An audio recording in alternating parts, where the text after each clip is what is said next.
afternoon from San Francisco. We are live from Studio B here at the Beach Street Yacht Club as usual for our show number 902. We have a great show today, Julia.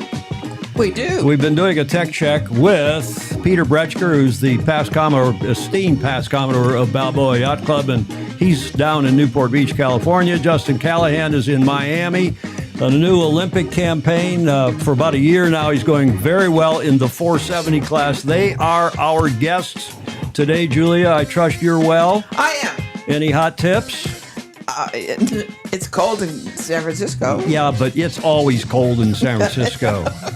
We got people signed on from around the world as usual. Blake is up in Minneapolis area. The high temp up there in Minnesota will be -8 Fahrenheit, Julia, so don't bitch and moan and complain about the weather here. Sorry. Chris Fury's down in hot Melbourne, Australia. Jody Shields in Sydney or north of Sydney. It's his last day of being 53. His birthday is tomorrow. Happy birthday ahead of time, Jody Shields. Alistair Murray's also in Oz in Melbourne. Rick Banner in Connecticut. Chris Exley saying hello from bright, chilly Salem, Mass, just north of Boston. Alan Long down in Texas. Clayton Embley in the Wheelhouse in Kentucky. And Larry Kennedy, and good friend of Gulf Cup TV and of Balboa Yacht Club. His son is a member of our team. He is checking in from the Sub-Zero Long Island in New York. Christopher and Jane Gillingham in Leamington. Ted Ryman in Cape Town. Tier DeYoung down in SoCal near Peter Commodore Bretschger. Claire Harrington is on, and she's saying hello to Justin, my hero. She, of course, the Commodore of the New York Yacht Club. Julia, let's get this one on the road, shall we? Let's do. The starting line for show number 902. Happy Tuesday, everybody, and happy National over 2,000 varieties around the world Lover's Day. Not that kind of lover. All I can think of is cheese. Cheese? That'd be too cheesy for a show like this. When we got guests like these guys, Julia, Yes. we can't have celebrate cheese on a show with Justin and Peter, Commodore Bretschger. Oh, my God. Upcoming guests, Peter Shipway and Rick Banner will tell you a little bit about that. The SI, our Sailing Illustrated Person of the Year. It's the second time we've done this, and it will be, we got the 5 finalists, and I think it's going to be a close vote next Tuesday. Bravo Zulu to Emirates GBR with their convincing win at the Sail GP season opener in Perth, and the big crash. We'll be covering that briefly at least. And then, of course, our live guests, Balboa Yacht Club esteemed longtime friend, something like 53 years I've known Peter Bretschger, goes back to the 1973 Flying Scott North American Championship. We have Peter with us, and it's nice to have him back on the show for, I don't know, the 3rd or 4th time, Julia. Yes. Justin's been on the show as well, and our super sailor and candidate for Rolex Sailor of the Year here in the U.S., Justin Callahan, last year's College Sailor of the Year. Fantastic, talented, young sailor here in the U.S. of A. Coaching Corner, John. You know, Julia, what IMOM stands for? No. International Man of Mystery. Emmett, he's now in Melbourne at the Blair Gowrie Yacht Squadron, to be specific. We'll have a report on his activities there. And then another Bravo Zulu to the 34-meter monohull Raven. You know what that is? 34 meters in feet, Julia? 111 feet. And the yacht Raven, the monohull, has won the line honors in the RORC's Transat race and set a new record. Wow. Great stuff. And we'll have in the last leg a bit of a tribute to them and a celebration, plus a special this day in history. Speaking of the Olympics, Whiskey Tango Foxtrot, and of course, our fantastic Fozy, Julia. Absolutely. Coming up. Oh, good. This Friday, and Peter and I are working on the show already. We have the esteemed, talking about esteemed, one of my favorite words, as you all know, Peter Shipway, Shippo from Australia, who is a commentator extraordinaire, a yachtsman extraordinaire, Cruising Yacht Club of Australia, and more. He does the commentary, as you know, Julia, for Sydney Hobart race, right. And I did a hit with him, and his co-commentator during the Sydney Hobart. In return, the quid pro quo was that he would come on our show, which he gladly agreed to. So we're delighted to have Shippo coming on this Friday. And they're in the midst, of course, the Sydney Harbor 18, the 18-footer league racing, which he also does the commentary for with our Fozy, Dolly DeVoe. Yeah. So he will be our guest this Friday. And then next week on Friday the 6th, so the following Friday the 6th, Super Fozy, Rick Bannerow's coming on, and he will be talking us through his favorite images and videos, mostly videos, images from 2025 and maybe a few other years as well. Second time he's done a slideshow for us. They're very popular, as you know. Okay, let's move to Person of the Year, the POTY, Potty. Potty. Got to have something different. We did this last year to great acclaim. We had all of you nominated, and then the Super Fozy voted for a person, male or female, doesn't matter what country, but a person who had done more to contribute, more to promote, really, our sport. Somebody who had high character, high esteem, it was held in high esteem in our sport, and had done well on the water, not necessarily a world championship or a gold medal, but is something good on the water as well as off. And that, of course, last year was Cole Brower for our inaugural POTY, Sailing Illustrated's Person of the Year. And we had her live on the show when she was moving her boat First Light from Spain to Australia. Well, this year we have the nominations. They are in. Here's how we arrived at the nominations. The first show of this month on the 6th of January, nominations opened, and all of you viewers and the Friends of Sailing Illustrated via the live chat were eligible to make nominations, and we got a slew of them. Closed the nominations on the 13th. Today, we will announce the 5 finalists as decided by the Super Fozy, who have been working all weekend long. You've seen that long trail on the Super Fozy chat back and forth. Hotly contested. Well, it should be. And Clark Chapin has been our electioneer again, and he's got his spreadsheets and his analysis. And together last night and this morning, he and I have now the 5 finalists to present. The Zoom panel, 5 of our Super Fozy then will pitch on next Tuesday's show, the 27th. Each of the finalists will have an official pitcher, a person who will extol the virtues of each of the 5 finalists, one person for each. And then we will have a vote by the Super Fozy after a discussion. So if anybody who's watching the show next Tuesday wants to say, hey, I think it should be this person instead of this person, and here's why. It had some influence last year. It did. I think Cole Brower came to the fore at the very end of all that discussion before the voting happened last year. I think that's true. And it did come to the fore, which I was afraid that combination would not come together, but it did. You were a big proponent of hers. I was, and I didn't know even anything about her before. But we'd watched her, we'd featured her here on the show repeatedly as she was going around the world and doing those fabulous Absolutely. Her Insta, as the kids would say, Insta accounts and her Facebook and all the stuff. And she was featured on media here in this country, the morning shows, Good Morning America and the Today Show and so on, and CNN and on and on and on. It's great stuff. Yes. Okay, are we ready for the 5 finalists? Here's finalist number 1 for 2025, Sailing Illustrated's Person of the Year. Julia? Yes. Paul Kayard. Your favorite. My favorite. Your favorite sailor, anyway. Second finalist, do you recognize the gentleman?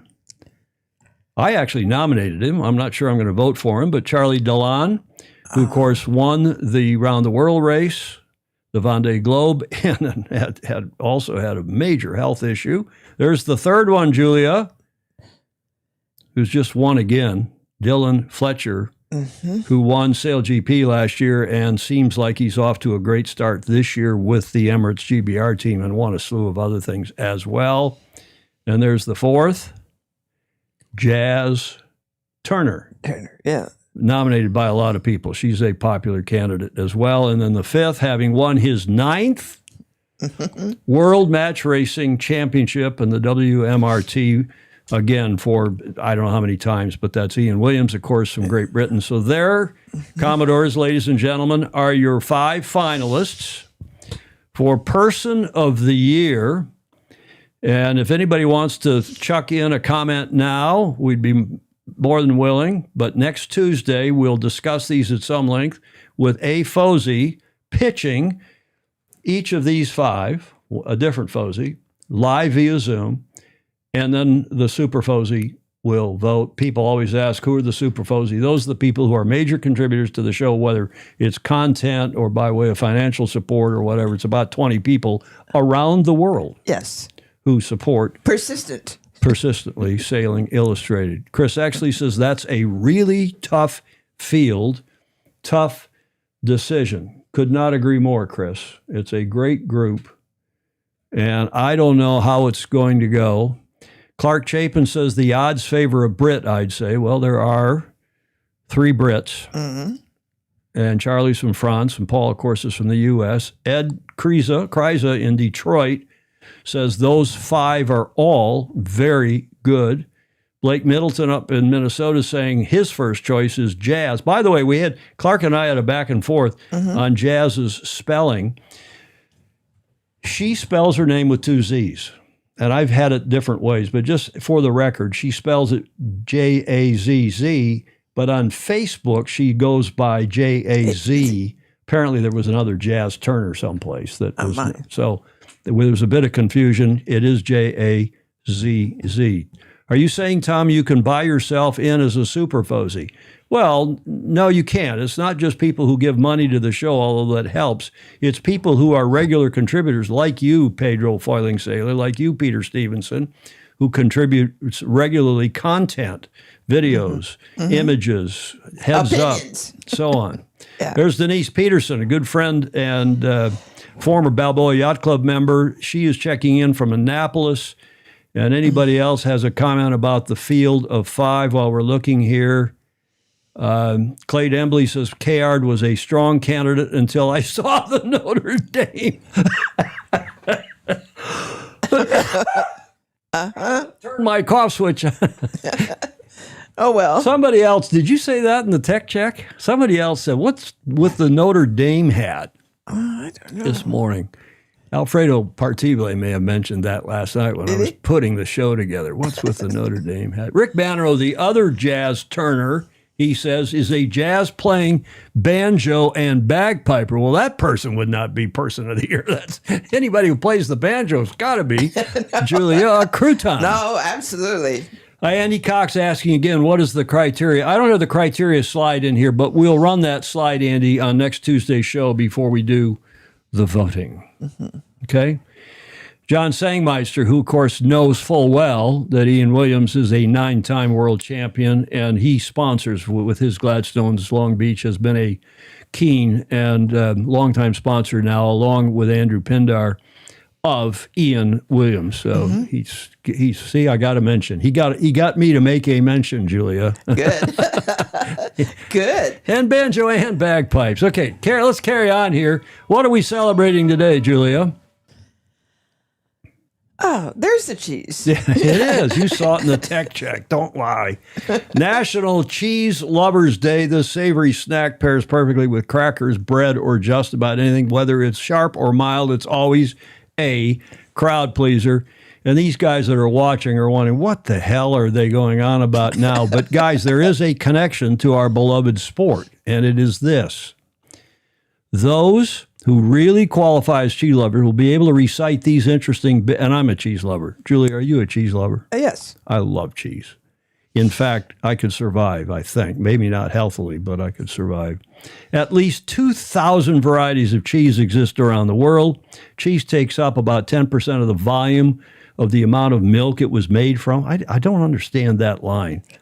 We need a rocket scientist to explain that one. By the time you make cheese out of milk, it's 10% of the volume. Of what? Of the milk. Are you sure? Okay. So it's 1/10 of the volume of the milk to get a little bit of cheese. Is that what that means? Well, see, you went to Stanford. You'd get that. I just a simple country boy from Michigan. Here's the sailing connection. Queen Victoria received a giant wheel of cheese as a gift for her wedding with Prince Albert, weighing over, that's cheese, not Prince Albert, weighing over 1,000 pounds. She got apparently a big, I tried to find a picture or a drawing of this, but to no avail. An old law up near you, Blake Middleton, in the great sailing state of Wisconsin. Aha. Buddy Malgus's home state, the late great. The state of Wisconsin, which of course is known for its cheese and cheese heads, the supporters of their football teams will go around wearing blocks of cheese on their heads, you know, the foam blocks. It's cryptonic, but it's funny. The state of Wisconsin used to require restaurants, John Sangmeister, to serve cheese with every meal. Good. It's good for the state. And the truth is, and I was talking with Claire Harrington about this, not recently, but when I was in New York with her for her inauguration, they bring around a suite, you know, as the food at New York Yacht Club's fabulous. Yes. And I said, excuse me, but rather than the sweet, could I have a piece of cheese? And they brought a marvelous Stilton or cheddar or something. It was just fabulous. Oh, good. Mark Michelson has it right. Does the USA still give away government cheese? I don't think that's been going on, Gordon Smith, since... I don't think that's been going on since the Second War. So in any event, that is the cheese day. Now, speaking of Queen Victoria. Yes. Yes, Queen Victoria did receive, apparently, by all accounts, a massive, over 1,000 pound, or even larger, wheel of cheddar cheese. Cheddar cheese was a wedding gift in 1840 from farmers, Somerset farmers, in fact, which was made from the milk of 750 cows and became a famous novelty, though she reportedly did keep it for herself. Didn't keep it for herself, and it toured merry old England. I was wondering, she was a hefty gal. I wonder maybe she'd eaten all that cheese. Yes. Now, it's not just celebrated in this country, you all. This is from the UK, from Verge, the website. London's cheesiest pizza lands in Soho with fully 64 different cheeses for National Cheese Lovers Day. Aha. And there is a picture of that same pizza. I want a piece of that. Oh, yes. I really want a piece of that. Next time I'm in London, we got to gather up our British friends and go there. Unless you're lactose intolerant, you might want to look away. To celebrate National Cheese Lovers Day, one Soho restaurant is pushing indulgence to the absolute limit with what's being dubbed the UK's cheesiest pizza. 64 different cheeses. Move over, quattro formaggi. Okay. Yeah. That's the 20th of January. That's what we're celebrating today, Julia, and you would be disappointed. And you would think poorly of me if you didn't have a video.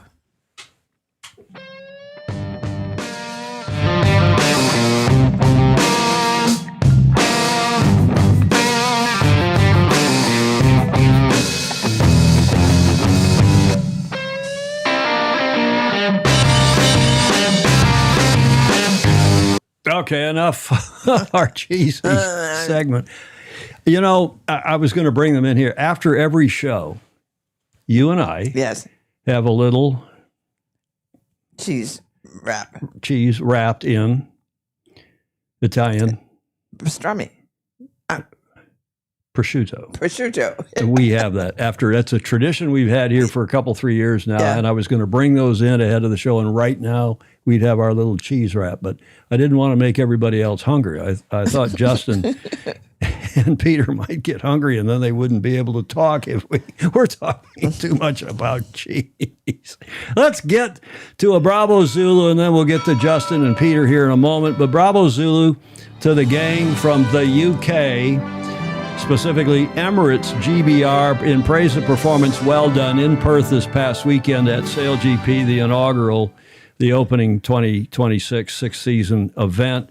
Won, of course, by Emirates GBR, and it was just a dominating performance. I had the pleasure of choosing them, or I had the pleasure of seeing them win after I picked them last week. You picked the Los Gallos, who unfortunately got crashed out of the event. Oh, it's so sad. Talk about that in a moment. But that final race was again, just dominated by the Brits. They started first and then sailed away from the other two boats. And here is a summary of what went on in Perth on the final day on Sunday. Sail GP kicked off a brand new season in Perth with a little help from the Fremantle doctor. Oh, have a look at it. Getting spicy, isn't it? The practice session brought about crashes, injuries, and last-minute crew changes. Glenn Ashby is a pretty good photo friend to have. While day one provided us with a new major player with Artemis and Nathan Outridge stealing the show. Nice one, Dave. Nice. As well as a controversial collision, wiping out the Blackfoils for the weekend. Definitely no racing tomorrow for us.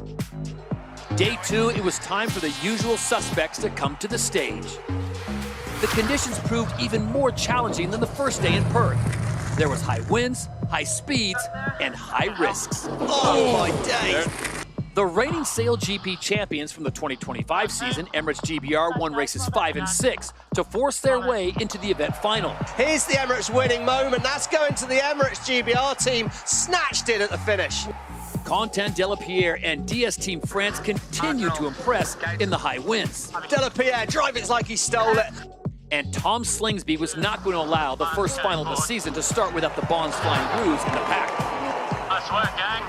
Nice work, guys. However, a boundary penalty in the pre-start left the Aussies with a mountain to climb, Massive error. They just need to start in behind everyone here. leaving DS Team France and Emirates GBR to battle it out in the early stages of the final. Go! It's go time in Fremantle. Eventually, the class of the champions began to show as they built a huge lead. 2020-26 season showing they're not going anywhere. As the Bonds Flying Ruse and DS Team France fought it out for second place. Wow. What a finish by the Australians. And Emirates GBR started the 2026 season as they ended it last year on top of the podium. Okay, bravo Zulu to the Brits and to the controversy of that collision. It was a real prang, as the Brits would say, a real collision. And there's some question as to whether or not the Blackfoils will get that boat repaired. There is one photo of the collision. You can see the bow got knocked off of the other boat, but here is the real damage. And thank you to Richard Gladwell for that photo. I can't remember the photographer. I think that was from Christophe Favreau who took that photo. But you can see that's a major. And I'm being told, Julia, that they may have to ship a new hull in from Southampton. Yeah. Richard Gladwell said that in the Super Fozzy thread here yesterday or this morning. And at great expense. I mean, they're talking about millions of dollars of $5 million. something repair. And I don't know if it's that much. But it's going to be a bit of a mission to get the Blackfoils back on the water. But here's the issue. I didn't like the call. Richard Gladwell has done a great analysis, and I'm not going to go into that here because I really want to spend the time today with Peter and Justin on their project. But maybe we talk some more about it on Friday, maybe not, because the call is the call. Yes. And the call went against the Blackfoils. And they've been penalized a lot of points. But here is a video of the incident from Chinese national TV, believe it or On the not. way, Brad is coming on. Hey, just going to try to keep the pace on a little here. Up, Okay, boundary 20. up it, Coming down quick if you knock. 10. and back, and board. All the way, Brad is coming on. Hey, just going to try to keep the pace on a little here. Up, Okay, boundary 20. up it.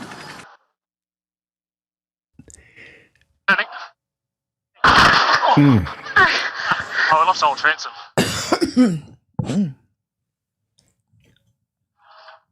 So you've seen that now from a couple different angles, and they're both on port jibe. Here it is again. Oh, I lost old transom. We'll do bar karate here, but they're going downwind. So we're just going to make sure we don't get too low.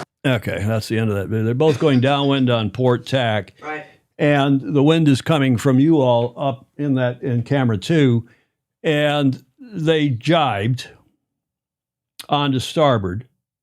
But the question is whether they gave the port tack boat, meaning the Kiwis, time, room, and opportunity. The word is Clark Chapin explained this better than I, but gave them room to fulfill their newly acquired obligation to keep clear, which is the way the rule used to be worded. So now they're on starboard, and my contention is that there's nothing for the Kiwis to do except go straight. If they wiggle their stern either way, if they turn down, they're turning their stern toward the bow of the boat, or the other boat. If they turn up, they may be putting themselves in further harm. And they did a little wiggle and went straight, and the other boat did not round up enough to miss the transom of the Kiwis, is my assertion. But Richard Gladwell tells me I'm wrong. He's seen the video from the umpires. He's analyzed it. If you go on sail-world.com and see his article from last night or this morning, I don't know. Jonathan Shore saying, I did not see Gladwell's video, but I agree. I did not agree with the call as well. There were a lot of people that didn't agree with the call. And remember, too, to be fair, the rules are a little different in Sail GP than the standard racing rules. Yes. 15 and 16. So I'm not going to go into it here because we'd be here all day long gas bagging and arguing about that. But the call's the call, and the Kiwis got the big penalty, and not at all to speak up to the other team, to to the Swiss rather. So we'll see what happens. We'll see what happens going forward. There's a lot of season left. This is just first of 13 events, regattas. And the Emirates GBR team, of course, on top. They get 10 points for the win. And then the Swiss, the Spanish, and the Black Foils have 0 down at the bottom because Los Gallos, they wrecked their boat in practice sailing and never even started on Saturday. Your team, Julia. Right. And the Swiss, of course, were involved in that incident and could not race, so they're on 0 points as well. But there's some more point deductions to the Black Foils for, not allegedly, it's been determined by the umpires, by the jury, that they did not take the necessary action to avoid the collision. But again, I don't know, looking at the comments, what does young Mr. Callahan think about the right, wrong in Sail GP? Okay, we got a question, Justin. Do you want to go in and discuss that at all? Welcome to the show, Justin Callahan. You've done some time with the U.S. Sail GP team training. Mm-hmm. Yes, I have. It's great to be here. Thank you, Tom and Julia. It's great to be on the show. Yeah, I've done quite a bit of varying sailing, I guess, so far. I've had the opportunity to work with the U.S. Sail GP team from time to time, and it's a great facet of our sport, and it's growing and growing.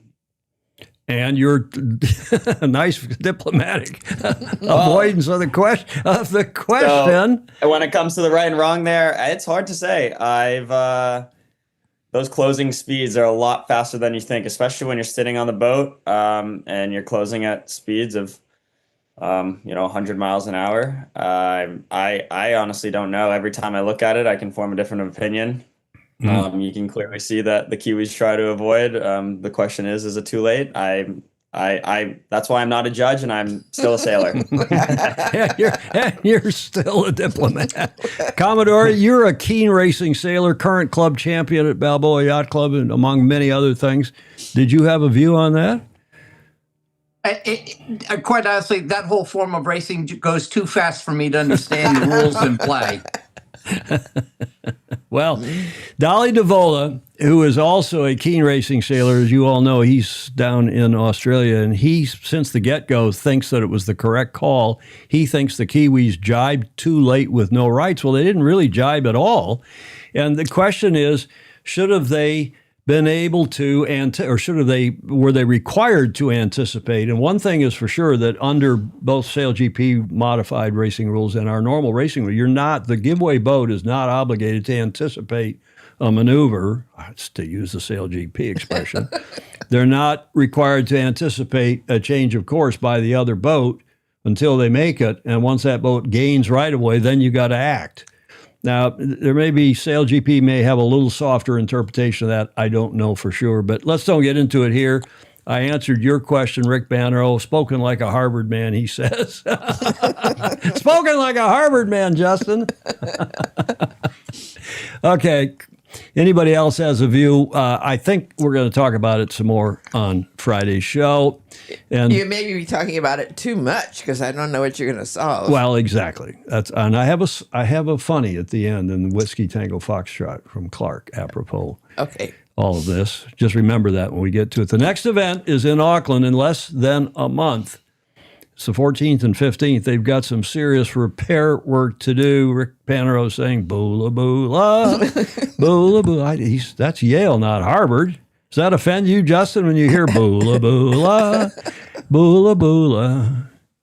No offense taken.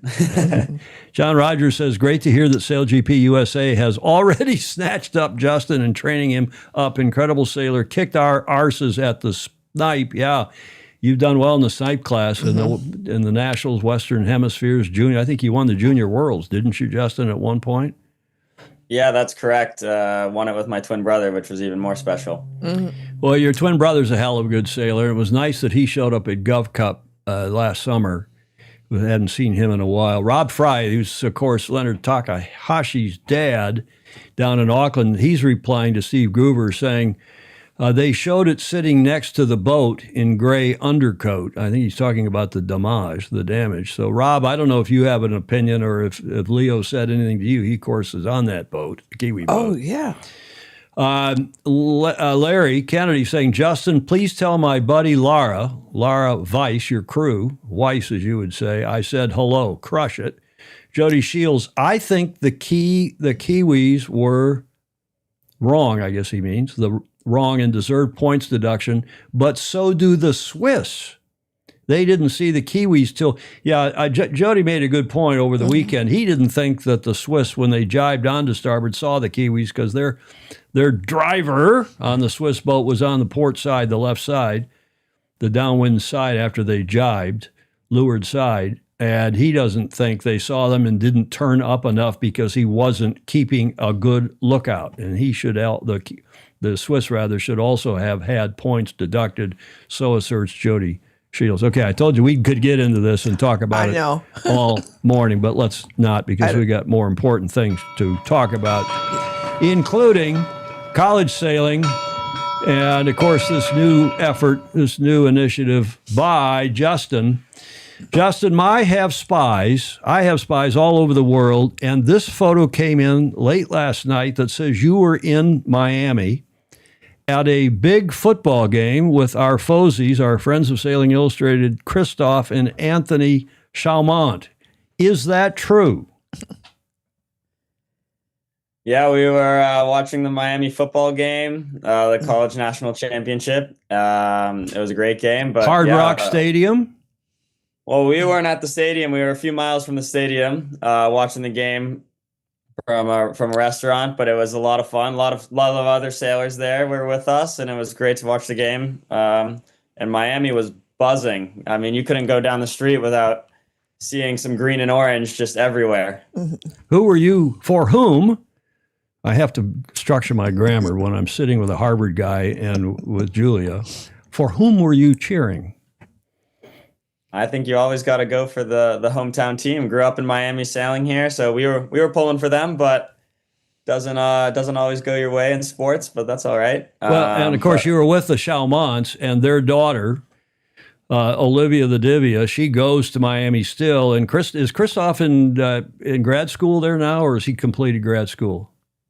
I believe he just finished up, but he's working in Miami still. Doing commercial real estate or something. The Chalmont family Correct. from Fort Worth, Texas, dear friends, and not only alum of the Gov Cup, but also big helpers on Peter, on your television, our television team. So it's nice to see that you were out, hanging out with the Chalmonts in Miami last night, watching this football game, and it was a real fizzer, as Leo Takahashi and some of the other kids would say. It was a fabulous game. Here's the Heisman Trophy winner with the national championship trophy. This was the most underrated team. They had gone from 2 wins 3 years ago. They'd had a better season last year. This is Indiana, from a college, small college in a small state in the upper Midwest where I grew up, just south of Chicago and south of Michigan. And this this university has never been known for football, Julia. It's never won anything. Well, basketball. They're a big basketball. I know, but football. But never in football. And they got a new coach, and they moved some players from other schools into Indiana, IU, and went from the outhouse to the penthouse in 2 years' time. Indiana University's historic win refers to their first ever college football playoff, achieved by completing a perfect, and this is unheard of in college, well, college sports, but particularly college football, a perfect 16-0 season with that 27-21 victory last night over the Miami Hurricanes, capping an unexpected football Cinderella story. The other cool thing is the quarterback, Fernando Mendoza, holding the trophy above. Yeah, and their coach is a cool guy, too. He's very serious, but he's obviously seriously good.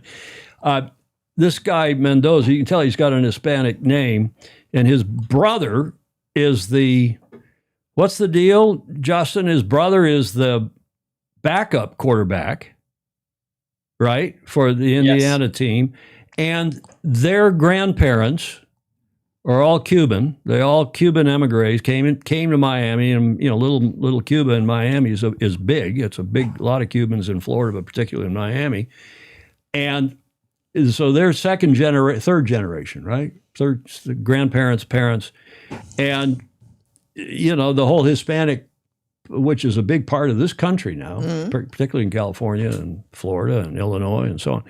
Big upset over Miami. And, of course, the kid, is it true also, gang, Peter, you may know this better than any of us, but the kid tried to walk on as a player for the University of Miami and was given the flick, right? Yeah. Told, you're not good enough to play for us.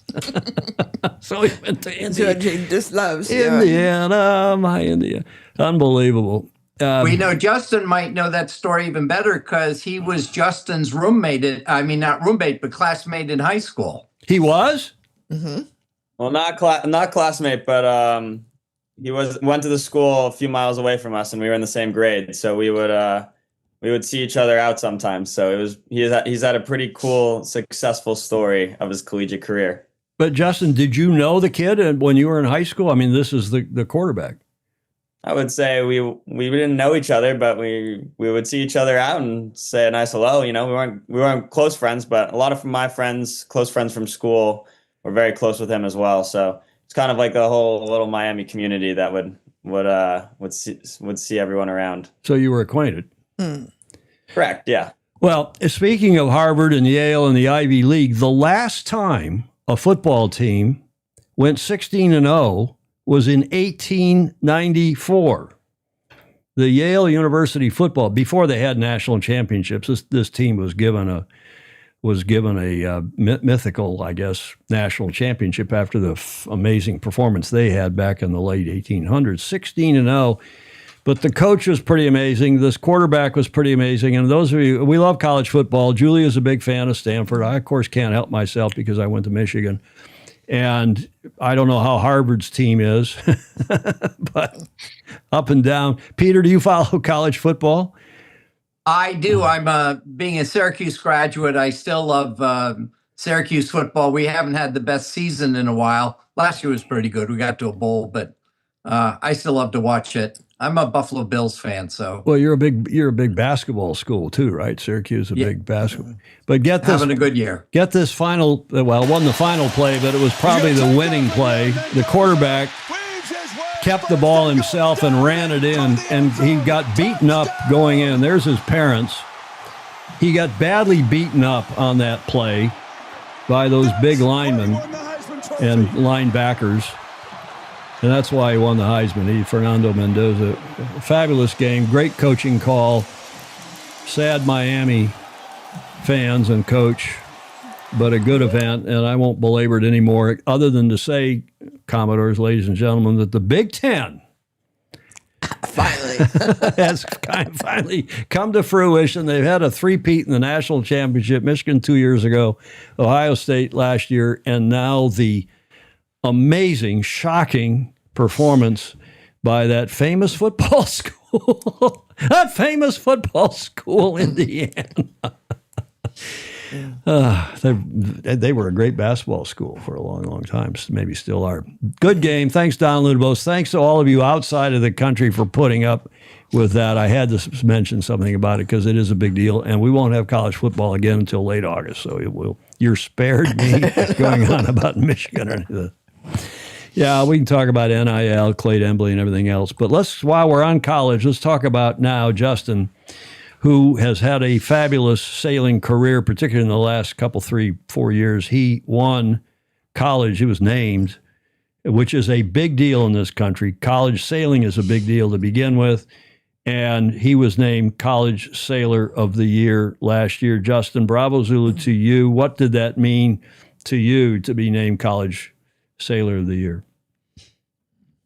Yeah, it was truly incredible to be named College Sailor of the Year. I think when I really reflect on the award itself, I think while it is an individual award, it really reflects all the work that you have put in, but also the people that around you have put in, specifically my twin brother, Mitchell, pushing me so hard in practice and also being a fellow All-American himself all the way since Opties, my parents for supporting me throughout all of my passions, and all my coaches and my teammates that really helped make this happen. It was truly special. I found an email that I wrote as a little bio in 5th grade that stated, what are your dreams when you grow up? And I wrote in 5th grade that I wanted to become a College Sailor of the Year and sail in the Olympics. So slowly checking some things off, and it's very, very exciting to see some of this come to fruition.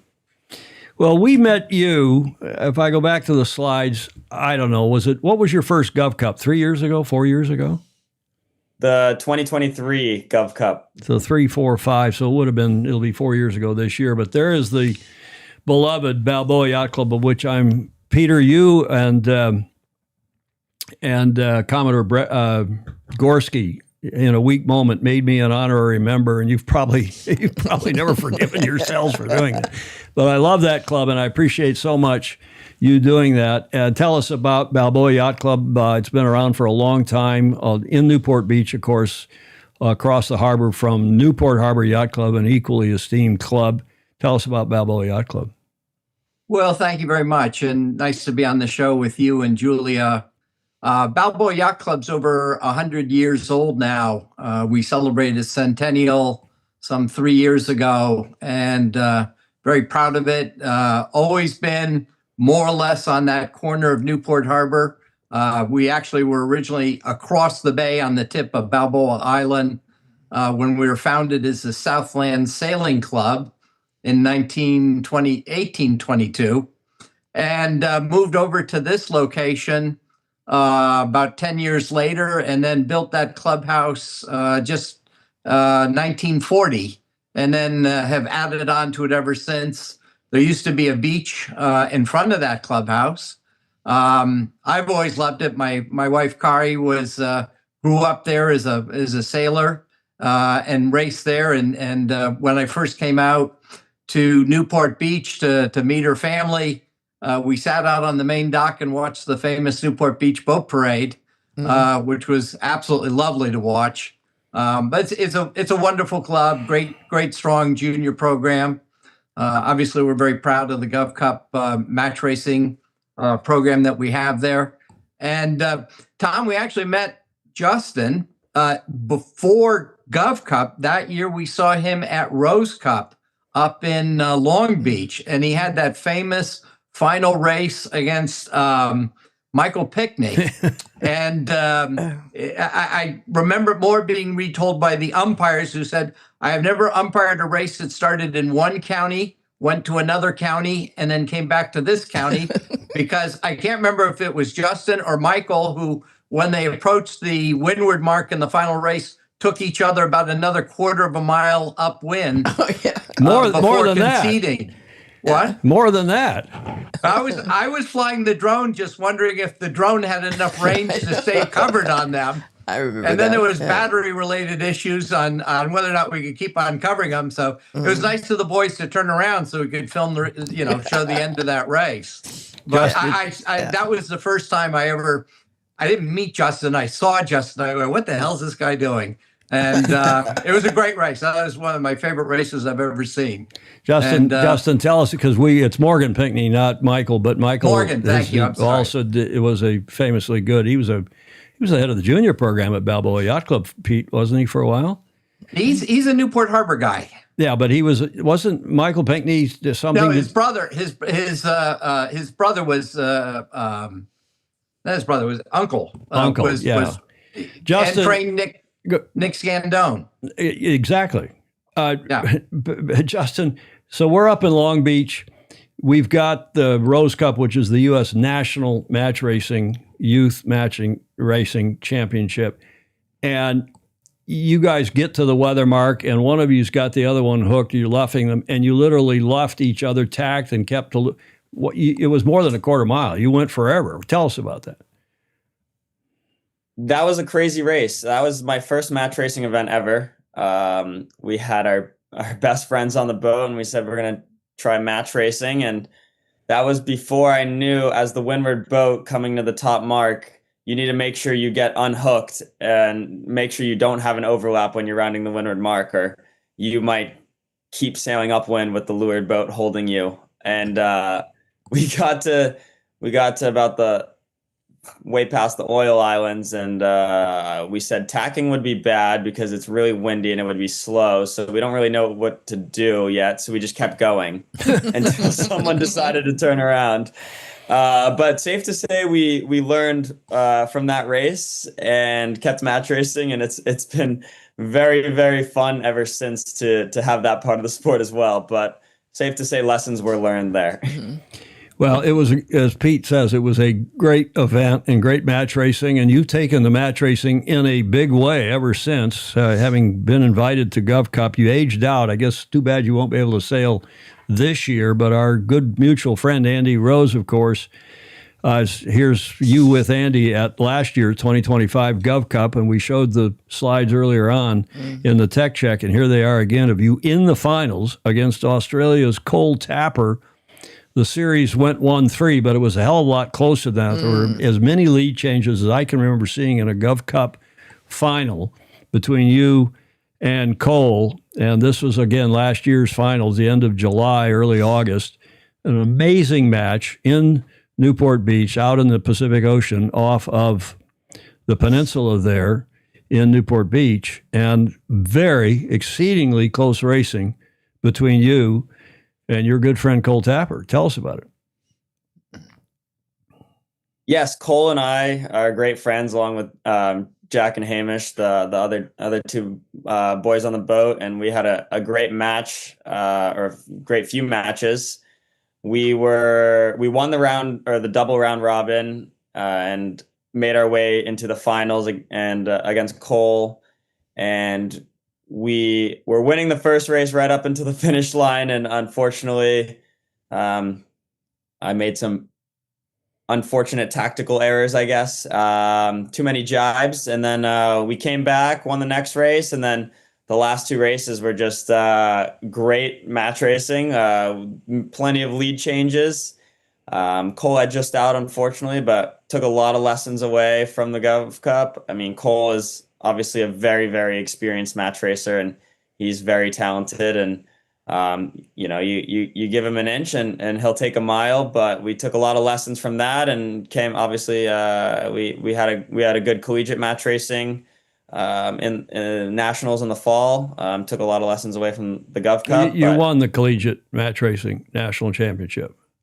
Correct. Yes, it was a. I have to be your PR agent here. That's Peter's job, and my job is to be your PR guy. Mm-hmm.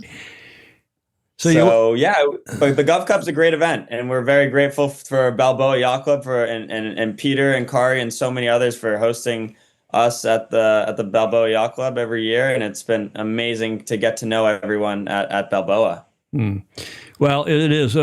After this will be 59th Governor's Cup coming up this year, the 2026 edition. It'll be, by the way, the 27th of July through the 1st of August, always hosted by Balboa Yacht Club. And Peter, I say your because it's your boat, Adios, that hosts the Gov Cup TV team. Your son, Chris Bretschger, is the executive producer of that. And we, unlike most other television shows, and this is a great thing about what Peter Shipway and Dolly DeVola do down there in Australia for the 18s. They're out on the water watching the racing, same as we are doing at GovCup. Our whole media operation is out there on your, what is that, a 50-footer, Peter? Your 50-something footer? It's a 53-footer. 53-footer Adios. What kind of boat? It's a Navigator pilot house, and that pilot house is what works so well for us because we have that upper deck where you, Tom, and the commentator can sit. Our producers and Chris can sit up there. We can put 2 spotters up there and 1 drone flyer, and then we have another drone flyer down below in the pilot house. And we have a 3rd drone flyer in the aft deck area. Got a total of 18 people on the team. Of course, my wife is head of craft services and keeps everybody going during the racing. Now, what's but it's really a phenomenal team that Chris puts together. For people who are not in the film or the television business, what is craft services? Craft services is the person who keeps everybody hydrated and nourished during the whole event, as well as is in charge of morale on the lower deck as you come down and you're exhausted from what you're doing. She does a great job of lifting you up and following the races. So we're always appreciative for what she does on board. Well, she does do a great job, and we're looking forward to being on your yacht, Adios, again this summer for the GovCup the last week of July and into early August, and it's just the way to do television. We're not in a sound booth in London. We're not in a sound booth in Connecticut. We're out on the water where we can see as commentators what's going on. We have 2 crack spotters. In fact, Ken Sherb, who is one of our spotters, was here this weekend, and we had him over here for a lunch on Sunday. He and a buddy that he was up here visiting, and it's all volunteer.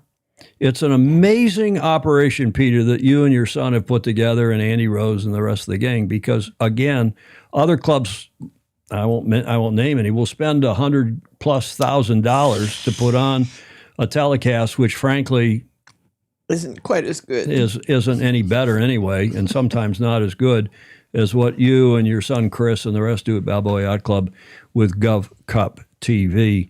But let's go back to Justin now and talk with Justin about his Olympic program. Because of GovCup and because of Balboa Yacht Club, Peter, you invited Justin over to the house. Why? Yeah. Well, when he was out here in August, I've always admired his sailing, and then those Monday night programs that you and Andy do to introduce the cruise to everybody. You get to know everybody more than just their time on the boat, and got to talk to him a little bit. And I said to my wife, Carrie, I said, this guy's a really terrific guy, and Justin had mentioned to me casually that he'd be interested in trying to do the Olympics, and then I started reading about the difficulty that sailors will have in trying to raise the funding. It's tough enough to have to do all the time on the water, but then to get the funding you need to be able to compete at all the events, do the travel you have to do, the boats, the equipment, the time, the coaches, the travel. It's all a big commitment. And so I said, there's a little something we might be able to do. And 2 years from now, it's going to be right here in our backyard, up off of San Pedro and Point Fermin. So I thought it was something to get excited about. And I asked Justin if I could give him a hand. He came over to the house for dinner one night, and he was sure. I thought he probably thought I was crazy when I asked him. But then, the nice part about it is I've gotten to know Justin better. Even more so, I've gotten to talk to his dad a couple of times, who has just been wonderful to talk to and to share some stories with him about sailing in general. And it's Tom, kind of like you and I, all of a sudden we find backstories that take us back 30, 40 years together. 53, Peter. 1973, we met at Riverside Yacht Club at the Flying Squatini North Americans. I showed you one night at my house how proud I was of the third place trophy, and then you just smiled at me and said, "Do you remember who won?" That's true. That's But true. and I was hurt because you hadn't remembered who won. That's how long. How long ago it was. I was crewing for Sandy Douglas, so I figured we would know the boat as well as anybody that year. Well, you did. He's the late great Sandy Douglas. It's amazing. So you've really taken Justin under your wing for his Olympic campaign, as have others. I mean, you got New York Yacht Club's. What's it called? The performance. What is it called at New York Yacht Club and other foundations, America One Racing and so on. But Justin, let me just go back to your 470 campaigning for a minute, because you left Gov Cup, went up to it's just 20 minutes away from us in Newport Beach, up in Long Beach, up where John Sangmeister is, and Long Beach Yacht Club and Alamitos Bay Yacht Club, and they have a thing called the Olympic Classes Regatta. And we've been doing this in Long Beach since 1980 or 81, leading up to the 84 Olympics. We started those, what were called OCROCs, Olympic Class Regattas, whatever the OC stood for, Long Beach Olympic Classes Regatta. And you hopped in. Was this your first 470 regatta? It was my first 470 regatta. It was the inaugural event for me, and it was a lot of fun, great conditions. Well, let me run this video and talk us through what happened up there in Long Beach at your first 470 regatta last summer. Give us a voiceover. Go ahead. Yeah, so Laura and I had just teamed up for the first time. We had a few weeks of training in July and May, right before the event in Long Beach, and between the Gov Cup and some other and the Youth Match Racing Worlds. So we got out in Long Beach, had great conditions. We had 12 races over 3 days, and we were fortunate enough to come away with the win. I think we won 8 out of the 12 races there against some of the other Olympic campaigners. So it was a great event for us and really laid the foundation for us to keep pushing and keep training. And this video is shot a few weeks later in San Pedro, where the Olympic venue is actually going to be. So you're actually looking at, the medal race and the TV course area right now. It's also where the Sail GP was also sailed. So we were training up for 2 weeks in San Pedro right before I went back to school, and it was pretty invaluable time, I would say. San Pedro, which is where the boats are going to sail. The boards are going to sail in Long Beach. Too bad they're not all sailing in Long Beach, but that is another story that we've talked about. Yeah, it is too long. We've talked about it at length here. But it was an amazing first performance. And let me ask you this question. How did you end up with this boat number, the sail number, 1851? Did you choose that? Was that serendipitous, or how did you end up with 18? Of course, we all know the significance of that. Yeah, I mean, it could be a stroke of God. I'm not sure, but I remember, Tom, you approached me in the summer and you said, "Where's that number from?" And it is actually just the hull number of the boat that the number that's given to you with the hull, but maybe it's some good luck in the future, but yeah, it just happened to shake out that way. Peter, do you think that's good karma that the year that the modern era for our sport started in 1851? I think it's fair to say, when the Yacht America raced around the Isle of Wight and won what became known as the America's Cup. Is this karma? Is this good karma, or is this just? Well, I think any piece of karma is good karma on something like this. I'd love to see it keep on going. I will admit, as much as I fancy myself as a America's Cup historian, nowhere near like you, I had forgotten that 1851 was the actual first year. Until we did it in the pre-show. I couldn't believe it when I saw that. That's an excerpt from that video that you sent, Justin, of you training up there after winning the Olympic Classes Regatta. But Julia? Yes. Is that serendipitous? Is that good news? Oh, it was planned. Oh, it was planned. You helped organize that, no doubt. No, I didn't. But some spirit did. Well, 1851, let's hope that you, how many boats, I hate to ask this question, but how many boats 470s do you now own? How many will you go through between now and the end of the Olympic campaign 2028, do you think? Currently, we only have one boat at the moment. It's a struggle, more or less, to get new boats, either from the two main manufacturers. The main one is Ziegelmeyer right now, but the other one is Mackay, and they're making a new mold that's coming out in a few weeks. But right now we only have one. Our goal is to get to three, just because we have the Worlds in Japan in August. So we would love a boat in Japan, a boat in the States, and then when it's time to go to Europe, have a boat in Europe as well. And it's a little bit of a traveling circus, but it takes a lot of planning, a lot of money, of course, and but yeah, it's a lot of equipment to make this campaign work. We got a question from Steve Gruber. Curious, what does a new 470 all up on the trailer, ready to tow to the North Americans or tow around Europe to the Worlds, wherever the Worlds is? What's it cost?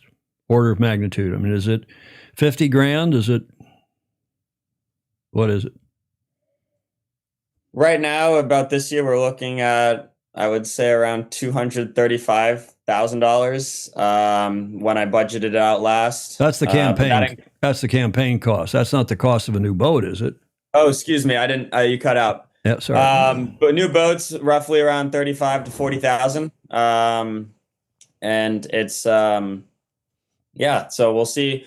We'll see what happens. We're on the order list for some new boats, and we'll see what happens. So then go back. I didn't mean to cut you off on the campaign cost. Tell us, what's a campaign for the next couple of years do you think is going to cost?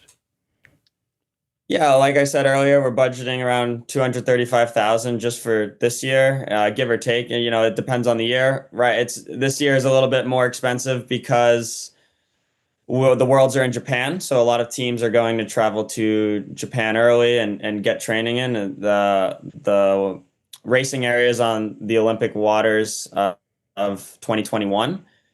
So we'll be looking to head over there sometime this summer.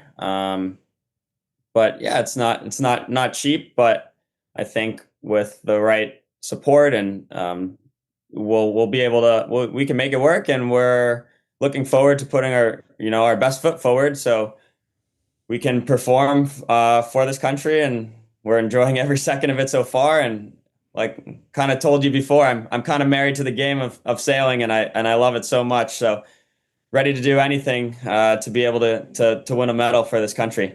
Well, that's, as you well know, that, and Peter knows as well, Julia knows, it's what it takes. Absolutely. Tell us about your crew.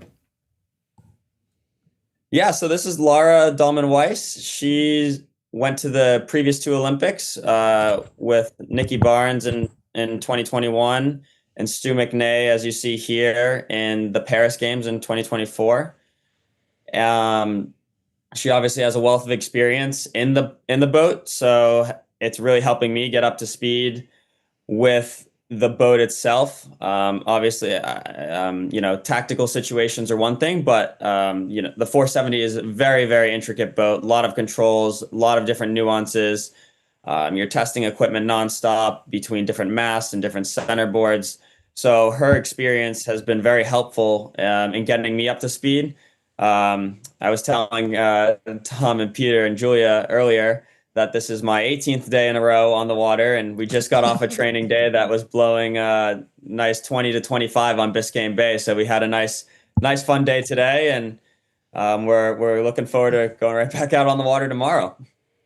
Well, speaking of which, you've been sailing. You're in Miami. You were at the football game, or at least at a sports bar, I guess, last night. Your home club is not the Coconut Grove Sailing Club. You're Coral Reef. Is that correct? Biscayne Bay Yacht Club. Biscayne Bay Yacht Club. You're surrounded by great clubs down there, but the Coconut Grove Sailing Club is where I understand you've been sailing the last few days for what's been called the 470 Winners Series, your Midwinter Championship, and then the North American Championship.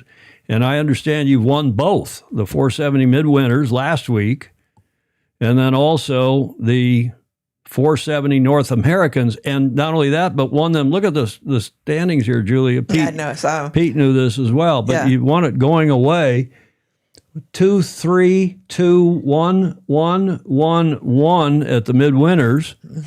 And then here for the North American Championships, there you are with Lara, I guess, and I assume the regatta chair or the class president. Who's the guy in the middle?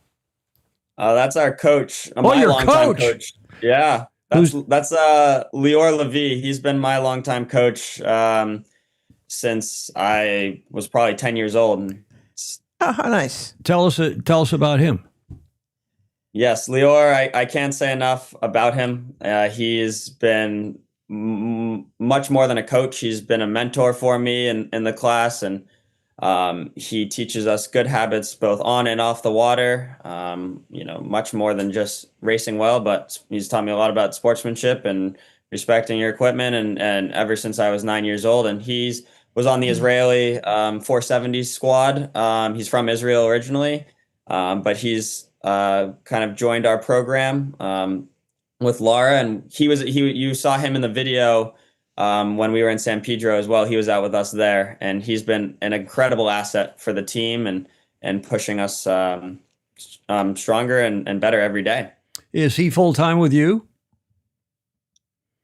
When I'm not in school and I can get some days on the water, he's been there for a lot of it. But like I said, going back to school on Friday and going back to college sailing for a little bit before I get back in the 470.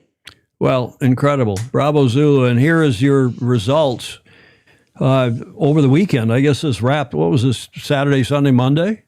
Today's Tuesday. Wrapped up yesterday. A little light going, but I see scores of 1-1-2-1. Yes. Yeah, it was a great event. Unfortunately, we got skunked on Saturday for light wind, and then there were a lot of thunderstorms on Sunday, so no racing those 2 days, but a nice cold front blew through. We had a great 15 knots with plenty of shifts in Biscayne Bay. Yesterday, got 4 great races in. It was very, very dynamic racing and very shifty and puffy, but it was a little bit colder than what I would like for Miami. It was in the 40s, but it was it was a lot of fun racing, and it was really good to see that our training before the event in November came to fruition and really paid off. So we were really happy to come away with the win, and it really makes us look forward to future events that we're going to be doing. Julia, it was colder in Miami than it is here. You complain about it being cold here when it gets down to 55 or something Fahrenheit. Yes. Come on. This is the nice, steady sweater weather climate here in San Francisco. It's just nice. It is. It's 65 every day, plus and minus. Speaking of San Francisco, the Rolex Yachtsman and Yachtswoman of the Year, it's been bouncing around the country, the final luncheon or dinner for the presentation. It was here in San Francisco 3 years ago.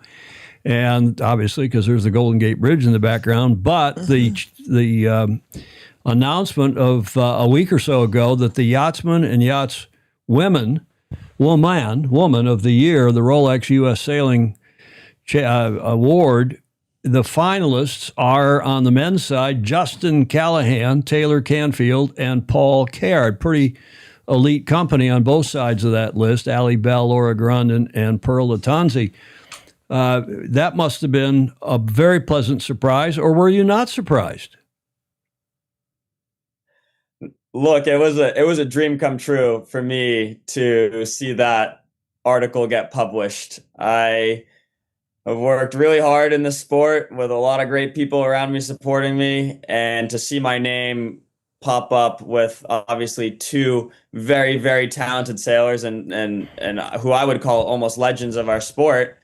To share that honor of being a finalist with them was truly incredible. So I guess, yes, I was very surprised, and I'm really, really grateful to to be on that list, and I cannot be more excited to attend the New York Yacht Club on February 12th at the ceremony. And it was a truly incredible honor, and I'm very, very, very excited to go to New York. Well, your dad is a long time and a highly esteemed member of New York Yacht Club. I think I told you during the tech check that your dad and I closed the bar. Not that either of us drink, but we closed the bar at 44th Street the night that Commodore Harrington was inducted. The coronation. Yeah, it was a fabulous evening, and you've heard us talk about it, both of you gentlemen, because it was such an amazing evening for New York to have not only their first female Commodore, but there were a lot of us that had flown in from literally around the world. Magnus Wheatley had come in from Europe and so on. And your dad, of course, was there. He chairs a committee or two for New York Yacht Club. And we just sat and talked about what a fabulous sport, what a wonderful evening it had been. And he was taking his service dog out for a walk, I guess, is a polite way of putting it. And somehow I'd been gas bagging in the bar all night. And I'm sure that surprises the hell out of both of you. Julia, yeah, surprised by that. And your dad is a magnificent person, and that club is fabulous, and you will so enjoy the luncheon, win, lose, or draw, when the winners are announced at 44th Street on the 12th of Feb. I'd like to get there myself. I have an invitation. I'm an elector. I'm a voter, so I'm not going to say who I'm going to vote for. But the voters are a combination of former winners and esteemed. There, I've used that word now about 10 times. That's all right. I need a better word, Julia. Be my thesaurus. Admired. And the some of the senior serious old fart journalists, I should say, vote with former winners. So I agree with you. It's an amazing list. Peter, who's your choice? Well, I have to announce up front, I might be a slight bias here. Taylor's obviously a terrific sailor. I enjoyed meeting him actually on a plane down to BVI's last February and got to talk to him a little bit. And Paul, of course, coming back and winning the Worlds again this year in the Stars and his whole track record. But I think the award should look forward to the future of the sport. And I think we're privileged here to be talking to one of the great stars of the future of the sport right now and recognizing his win in the Snipes, his win in the very competitive collegiate world that he's in, his constant learning and adapting as he did in the match racing and his performance there, as well as what he's showing us right now on the water. So if we want to talk about current dynamics right now, my vote's for Justin. Well, that's a real endorsement, and I think Josh Toso shares. He's on, former marketing director, manager for U.S. Sailing, and he's saying Justin is the only one on that list that is a champion in multiple disciplines and multiple classes. So that's a good point. And again, as an elector, as a voter, I won't say any more than that. But we'll see. Philip Laffin is saying, let's come up with ideas. We need to help support these teams. Best of luck, Justin. It's time for the future of the sport. And apropos that, Peter, you and your wife, Kari, are doing a marvelous thing. And that's really the main reason why we're doing this today, besides catching up with you and, of course, with Justin. But you're hosting an event this Saturday night at Balboa Yacht Club to raise money for young Justin. Absolutely. We're very excited to have the opportunity to do it. As I said earlier, when I met him, I thought he had just some very unique qualities about him as an individual, and God knows he's a great sailor. So this was something we thought we could do. It's been an interesting road to, reach out to your whole group of friends and associates and try and start the suggestion about the raising the funds. So we're going to take some time over the next 2 months to see if we can't rattle the cages. But I'm looking forward to introducing Justin to so many people Saturday night. And if we don't get to introduce him, we've, just the emails I've put out to different lists. I've gotten some wonderful responses of people saying, yeah, I'm on board. What can I do? And again, if you're interested in contributing, email me at the email address that Tom's got up there on the screen, Peter at imwagency.com, and I'll send you information.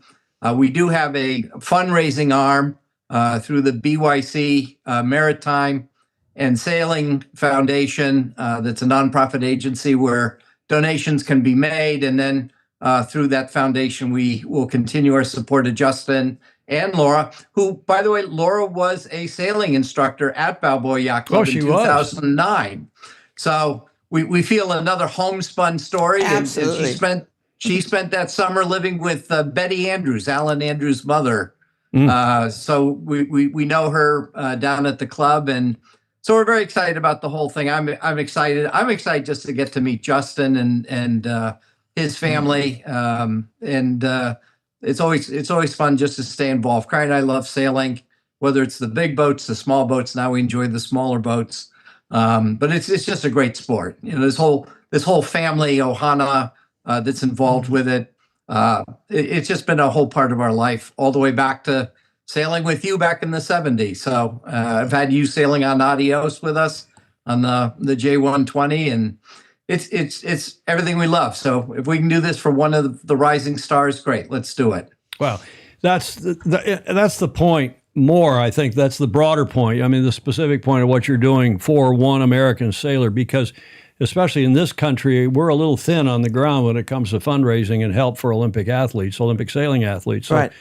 to see you grab the proverbial bull by the horns, Pete and Commodore, and do this is just an amazing thing. But not just here, not just for Justin, not just here in the States, but around the world. I hope this will plant a bit of a seed, lay a bit of some groundwork for people. I know this is going on in a big way in Australia anyway. Alistair Murray and Chris Fury and the gang down there will tell us what they do already so successfully. We know in the UK, they've got the National Lottery that helps fund all their Olympic athletes, including their sailors. They get a stipend. What's a sailor in the UK get these days, Justin, just as an annual stipend, who's an Olympian, Olympic candidate? 60, 70,000 pounds? That part, I unfortunately do not know that answer. Somebody in the chat will know. But Peter, what you're doing is just, and Kari, what your beloved wife are doing is just a fantastic thing for our sport.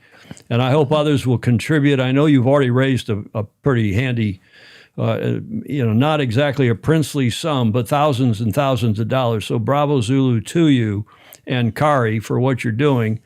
And if other people around the world, Julia, can do the same thing for their Olympic athletes, irrespective of country, our sport will be better off. And Steve Gruber said, esteemed is just a personal opinion. Venerated or acclaimed seems more appropriate. I think that's a good response as well. Alan Long says they're talking about the Canadian waters in Lake Erie.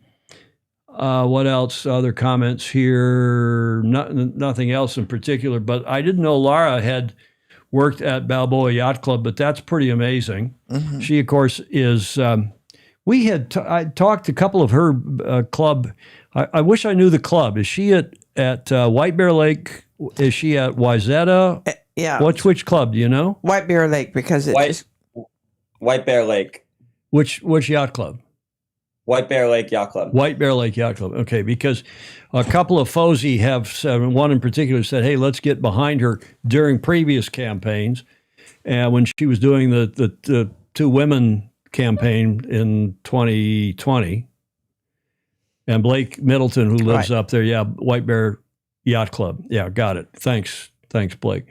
So I'm glad that we're doing this. Pete, I hope you have a great event this Saturday night. Is it at the Yacht Club? Thanks, Tom. It's going to be in the model room at the Yacht Club. We've got invitations out right now. It's a tough time of year. There are a lot of people coming and going in different places, but the invitation process has entered into a lot of great dialogue. And it's been nice to, I've got one guy who we invited. He's already left for the Caribbean to race his boat down there. But he said he's in. Another fella can't make it. But they're going to support. I got pledges right now. I'll be looking for checks later on, but we'll just keep on going at it. And as I say, we're going to introduce them to some other people I'm going to take some video of the process Saturday night, and we'll keep on moving forward. And I thank you for having us on the show today. It's always great to be able to do this. Well, it's our pleasure. And final word to the two of you, Justin. Yeah, I just can't thank Peter and Kari and the Balboa Yacht Club enough for supporting me and Laura and letting me come out and to their amazing yacht club this weekend. I can't speak more highly about how helpful Peter and Kari have been for me in this process so far. It's a little bit new to me. I'm 22 years old. This is all very new to me, and finding the support is it's hard to, it's not truly hard to come by when you have great people like Peter and Kari supporting this mission that I have, and everyone involved. I cannot be more grateful for their support, advice, contributions. It's just truly grateful to navigate this process as a team and as a country. And I'm really, really excited for what's to come. And thank you, Tom, for having me on this show, and Julia as well. Well, our pleasure, needless to say. And Ed Worley is saying, can you share the fundraising info? Peter, if you can send me something, and maybe it's just me putting one of these slides up, but Ed Worley would like to share it on his Facebook page, and I'm sure others would as well. Mm-hmm. And again, I commend this effort, what you are all doing, but Pete, particularly what you and Kari are doing. Julia and I just think we talked about it at some length, and we just think what you're doing is fabulous. And we hope this will not just be an isolated occasion. We hope other clubs and other people at clubs around the country will get behind their favorite Olympic athlete. And we hope that'll happen around the world, because that's just good for our, I'll use the word, beloved sport. Yes. And it makes a huge amount of difference in fundraising. If we're talking about Johnny Schmatz, who's a member of the club and who to help him go rather than supporting Olympic sailors. Peter, final word to you. Well, it's always a pleasure to join you and Julia on the show and to be a part of it. I just want to go back. One of the things, you when you join a yacht club, you go through different things. But back in 2005 and 2006, we had an Olympic sailor at Balboa Yacht Club by the name of Nick Scandone. And Nick was one of the most inspirational stories that I've ever seen go through of just a young man trying to succeed, bitten by ALS, and he was told he had a limited time, yet he worked through it. He was trained. He went to the Paralympics in China, won the gold medal there, and unfortunately left us some 90 days later. But Nick Scandone was one of the great inspirations to know. And so I admire all these young athletes that go after the sport like this. My niece is married to a Canadian Olympian, Oscar Johansson. He represented Canada in the Tornadoes. And I remember what it was to get Oscar financed and through the whole program. So hopefully we can just help Justin just a little bit, make it just a little bit easier. He's got all the hard work to do with Laura and his coaches. So if we can make life just a little bit easier on him, great. We'll see where we go with it. It's going to be a journey and a process. Peter, thanks so much for all you're doing and have done and will continue to do, whether it's with GovCup or for Justin. Justin, congratulations. Yes. Just being nominated to Rolex is an amazing achievement, as you know, especially as you said so humbly, especially with a group like that. Julia, any final thoughts from you? No, it's been a great pleasure to meet and speak with a future Olympian. Well, exactly. Look at the smile on his face, too. He's grinning from ear to ear. Say hi to your parents, will you, Justin? Will do. I'm sure they're watching it right now as well, and I will give them a hello. You give them a big hug. Yep. From me. I will. Pete, thank you very much. Give your bride a hug. Congratulations again to all you're doing, and we appreciate you coming on the show so very much. Our pleasure, Tom and Julia. Take care. We'll see you all up there soon. Okay, great. So, Julia, there we go. That's Peter and Justin, as promised on the show, and I'm happy to do this for other Olympians, including, I mean, we celebrate Matt Weirin in Australia. Alistair and others help us do that. We'll celebrate Olympians everywhere, prospective Olympians or otherwise, if they're cool people, and most of them indeed are. Okay, Bravo Zulu, nice segment. We appreciate both of them coming on. Let's move on here to Julia. This day in history, speaking of the Olympics, Yes. do you know what happened on this day in history in 1980? 80. Do you want a clue? Yep. There's a clue. Okay. Who's that? Jimmy Carter. Former president Who? Jimmy Carter, who just died last year at age 100. Or did he make it to 100? I think he did make it to 100. Yeah. Here he is, Jimmy Carter, President Carter, on NBC's Meet the Press on the 20th of January. Probably dismissing the U.S. from the Olympics. Well, you're pretty close. 1980. President, assuming the Soviets do not pull out of Afghanistan anytime soon, do you favor the U.S. participating in the Moscow Olympics? And if not, what are the alternatives? No, neither I nor the American people would support the sending of an American team to Moscow with Soviet invasion troops in Afghanistan. I've sent a message today to the United States Olympic Committee spelling out my own position that unless the Soviets withdraw their troops within a month from Afghanistan, that the Olympic Games be moved from Moscow to an alternate site or multiple sites, or postponed or canceled. If the Soviets do not withdraw their troops immediately from Afghanistan within a month, I would not support the sending of an American team to the Olympics. Which had to be one of the biggest idiotic, non-productive, useless, croutonic decisions in my lifetime with respect to sports anyway. Just un-effing believable. Yeah. As if we thought that would make some difference. Yeah, I just think of the poor athletes who've been working 8 years or 12 years, day and night, and then said, oh, by the way, we're not going to do that this year. Julia? But you'd be disappointed if I didn't have a video to that effect. But let's carry on here for a minute. Yes. Ed Worley said, yeah, wow, that really worked well. That had an impact, didn't it? Well, that's sadly what happened on this day in history back in 1980. It seems like not that long ago. I don't know why. But here's an article that I'm not particularly proud of, although I was right standing there. I should do a bit of a setup. I was executive director of U.S. Sailing at the time, and Harmon Hawkins was the president, and the head of the State Department, or his attorney, what was his name, Lloyd something, called us all down to Washington, D.C. to explain us. And we thought we were being called down there to be told to be, on the one hand, we might do this, on the other hand, you might do that. We were being called down there to tell us the decision had already been made and that the U.S. were going to boycott the Olympics. And if we didn't agree, we individual governing bodies, of which there are 30 or so for the winter and summer Olympic sports, but this was the summer sports. If we didn't agree, we were going to lose our tax exempt status, our 501c3, meaning that's a big deal for. So here's this article, and we've been called down there, and we meet. Carter gets on the phone.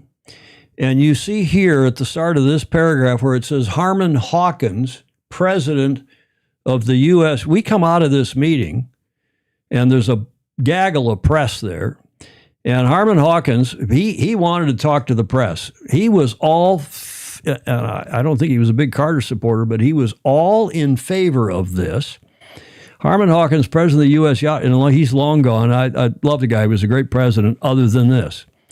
Said Carter called midway through the 2-hour meeting, I'm trying to read this, to express his concern over the growing sentiment in the U.S. Olympic Committee, which was to boycott the boycott.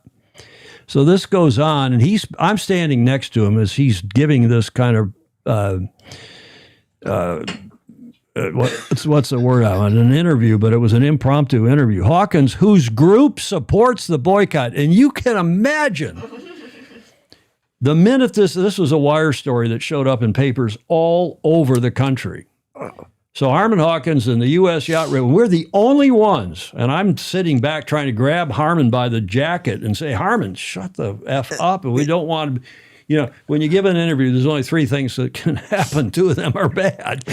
Harmon, we don't need to talk about this. And he was hell-bent for election. He was going to tell everybody what we thought and why we stood. So Hawkins, whose group supports the boycott, said he had raised the question of whether the proposed boycott is vital to U.S. security, and he did during this meeting. Lloyd Cutler, that was the guy's name.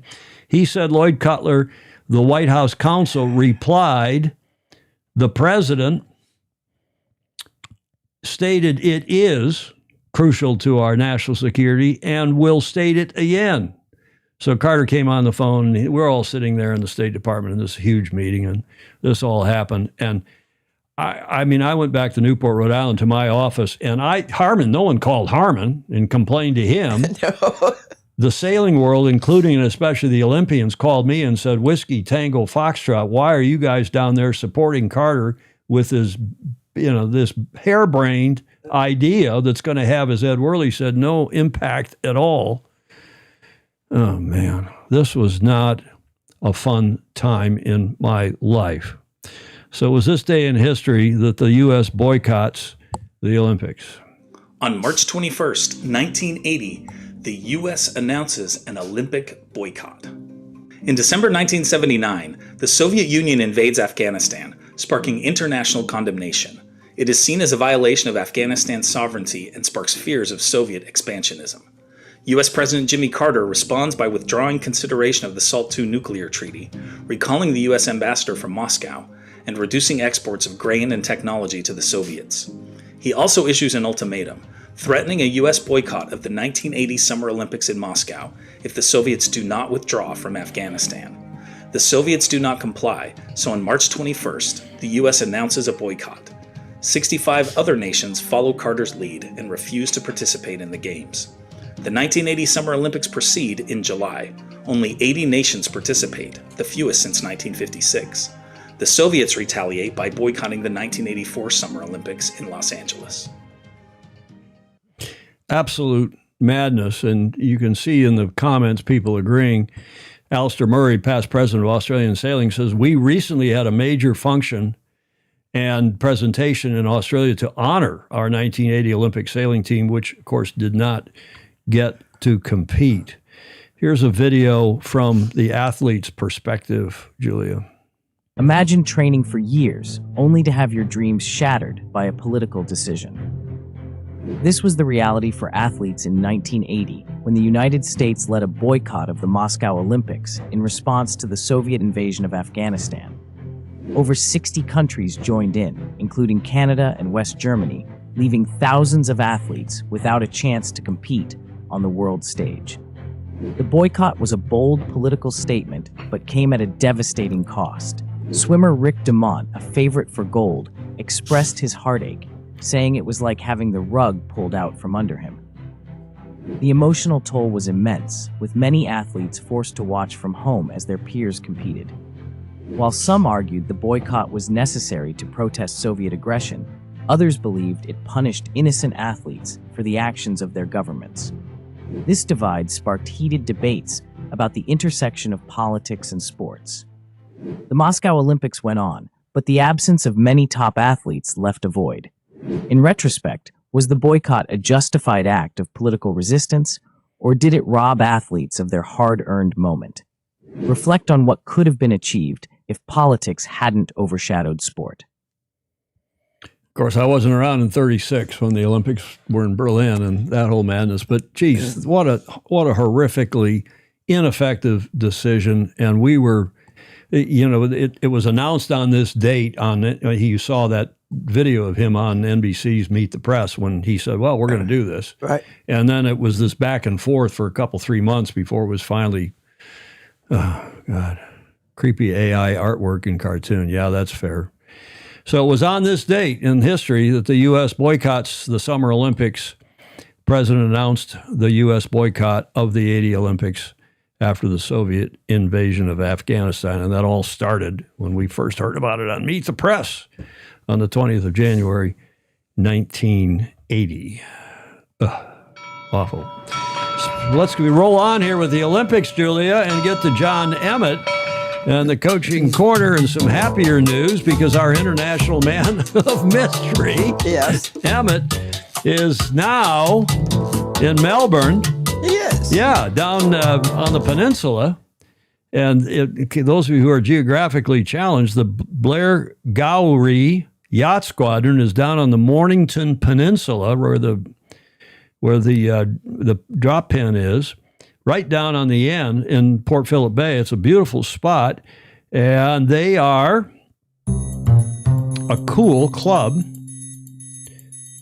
that I've never been to, but that's where John is, and he's gave a clinic, and he's been sailing in the Aero Australian Championships, the RS Aero. I love the music with this video. It's one of the reasons I decided to run it. About this club.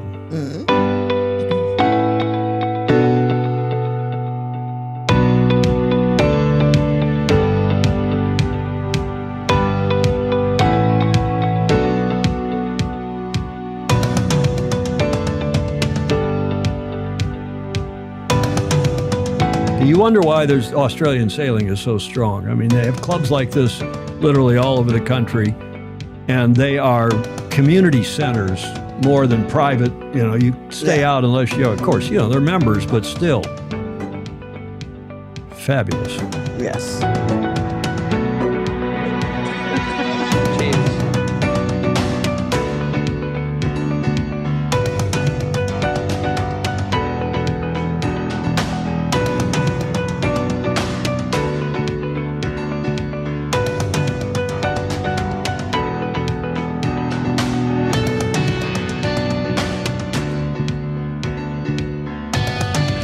I'm sure there are a lot of yacht clubs in the world that have videos like this. And, we played a fair few of them on here. And Alistair Murray's chiming in saying Blair Gowrie is one of Victoria's best 3 clubs with approximately 3,000 members. That's great.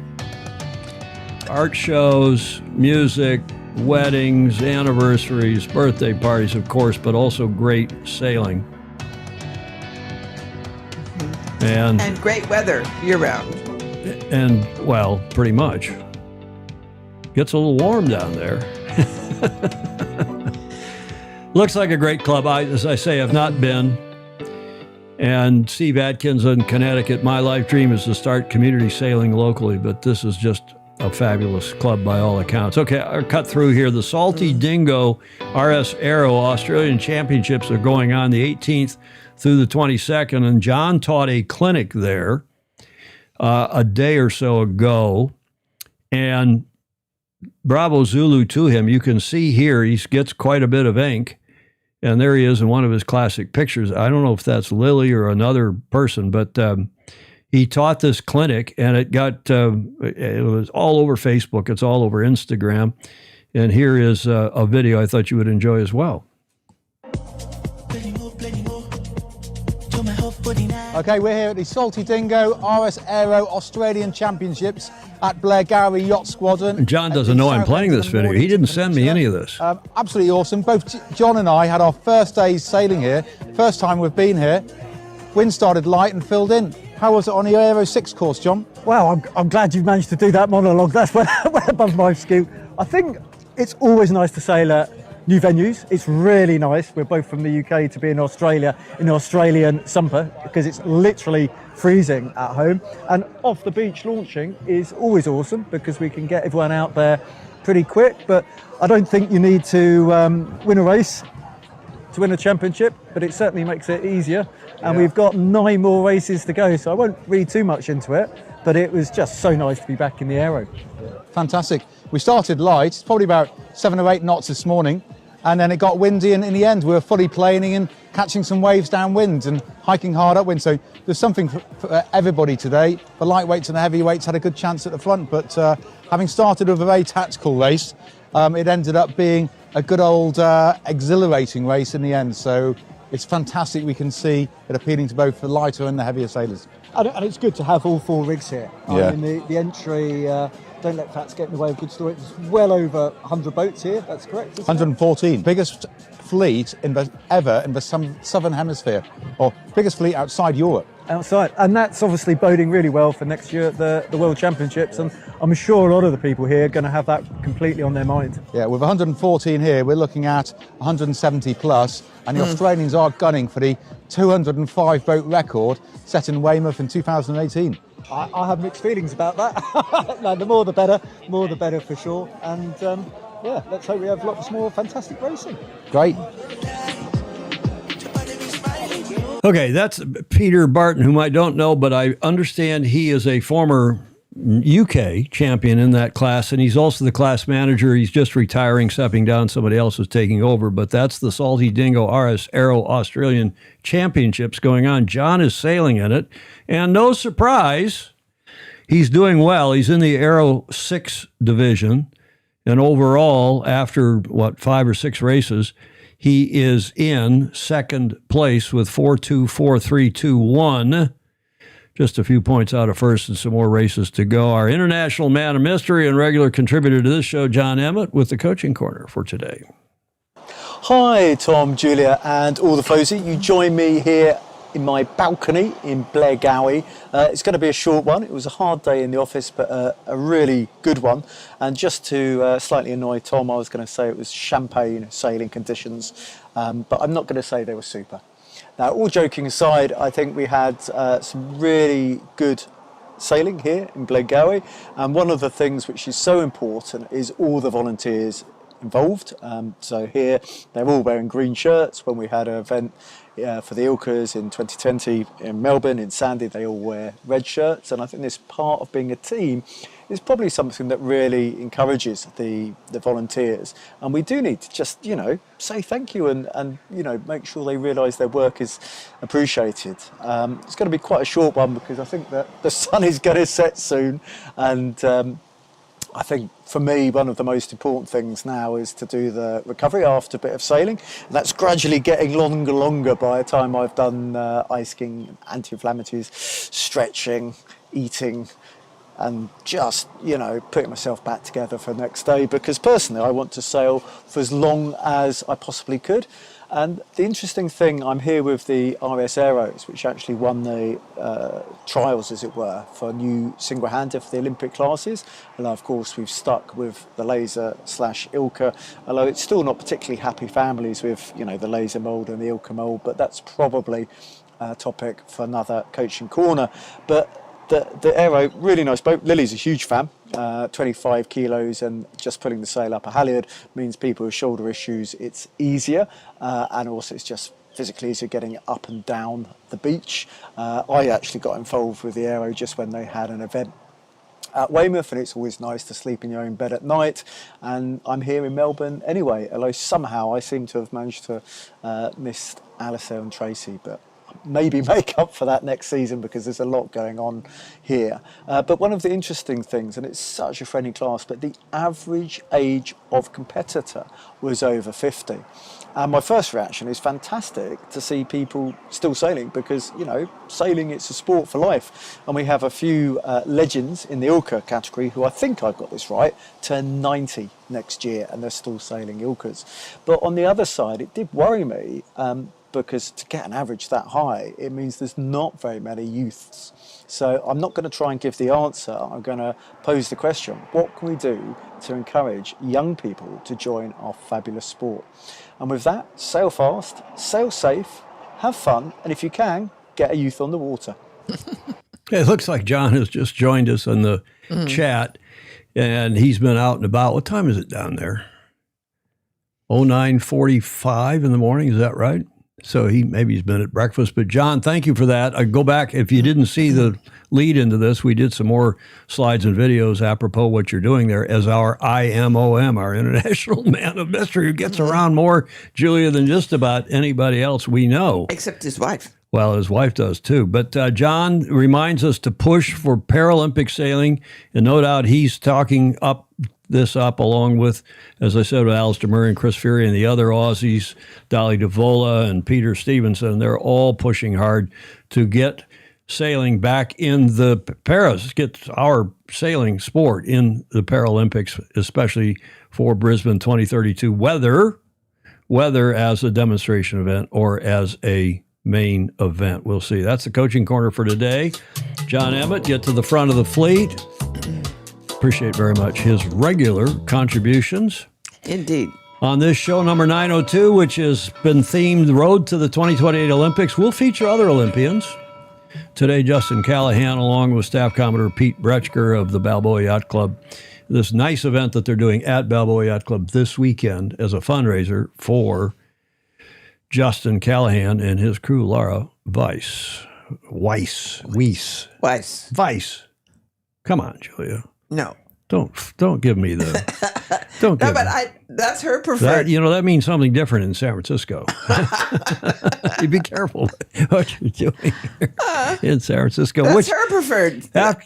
Well, okay, fair enough. But I try to use the home language. It's a German name, Weiss. Veis. In German, you pronounce the second vowel as the long vowel, not Weiss. I grew up, one of my best friends when I was growing up in Ypsilanti, Michigan, was a kid named Kenny Weiss, Weiss. It was Weiss. You remember that I was married to it. I know you were. For quite a while. The late, great Conrad Wedekind. Okay, better late than never, Emmett says. Sorry, I always forget when this is on. The Alley Cat Media. Well, welcome to all of you joining late. Go back and watch it and replay as we are now after an hour and 45 minutes. Mm-hmm. For what's been a fun show. I really enjoyed having Peter and Justin on. We're an hour and 45 minutes or so into this show. The last leg, Julia, and we promised at the top of the show we would feature this new transatlantic race record by this apparently very cool boat. You wait till you see the video and the pictures of it. The boat called Raven, the 34-meter Baltic 111. Has rewritten the limits of monohull offshore performance, taking, this according to the RORC, taking monohull line honors, winning the IMA Transatlantic Trophy, and setting a new monohull race record in the 2026 RORC Transatlantic race from Lanzarote to Antigua. And here, Julia, is the video. Okay.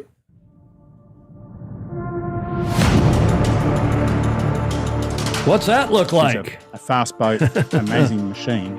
And we set a benchmark. We did it in 6 days, 22 hours. Now, what the favorite moment with a boat of this kind is when she starts accelerating. And you feel it just wants to go faster. And it's almost breathtaking because it comes so quick and so defined. And she just moves away. You feel it. It is amazing. That's why when he says it, you feel the acceleration. It's pretty crazy. And I did some Mod 70 not long ago, and I realized it's exactly the same kind of acceleration. But you're on a 40 plus ton boat, and they are 7 tons, which is massive. This boat is powerful, for sure. You know, if you can do a race like this in under 7 days, it's you've obviously had a lot of things go your way. I mean, the weather was awesome. We know the boat's fast. It's just a matter of keeping the thing in one piece. We spent 2.5 years before we decided we were ready to do this race. It's a downwind race, which we're still trying to develop the boat for that, but the boat's super fast through the water. Being on an ocean, you need safety. And this boat is a good combination between a fast monohull and a foiling boat. It's the difference from a normal foiling boat. When she's not flying, she's crashing. This boat, you get a huge amount of righting moment who lifts the boat up. But as soon as the foil stalls, she says like a normal boat. So we have water ballast, 10 tons of water ballast, who kicks us righting moment. So I would say this boat is safer than any other offshore boat. But it's no question of it's a working concept. I think you will see more boat of this type. Yes, no question about it. I think you will see this type of foils because they're efficient. But of course, it's a bit of complication to run a boat with this type of foil. So it's a certain type of owner who wants a boat like this. It's no question of it's fast, it's reliable. You can get all this stuff into it without, and I think that will make this manageable for any sailor, really. Comanche, when you're doing those sort of speeds, you're at 23 degrees of heel, the thing is just leaned over and just everything is completely loaded up. Whereas when we finally get going and we're doing 30 plus knots, we're at 6 degrees of heel and the wings are up and it's beautiful. And if it's a flat sea state, the thing just wants to go faster and faster. Yeah, we have to limit the speed really because the loads get up there. I think we did a good race. We sailed the boat well. The boat's got potential for sure. The group that we put together on this boat, all really good guys. A lot of us have sailed together over the years, and we've spent a lot of time sailing on this boat and trying to understand it. The dynamics work. There is not a crossword. It actually is a pleasure to sail. The humour remains no matter what's going on, and that makes a big difference. We're really happy to be here. I think it's a success for us to actually finish the race at 6 days. I think that's a great thing. Yeah, absolutely. The future. You've seen the future, Julia, in offshore racing, apparently. Yes.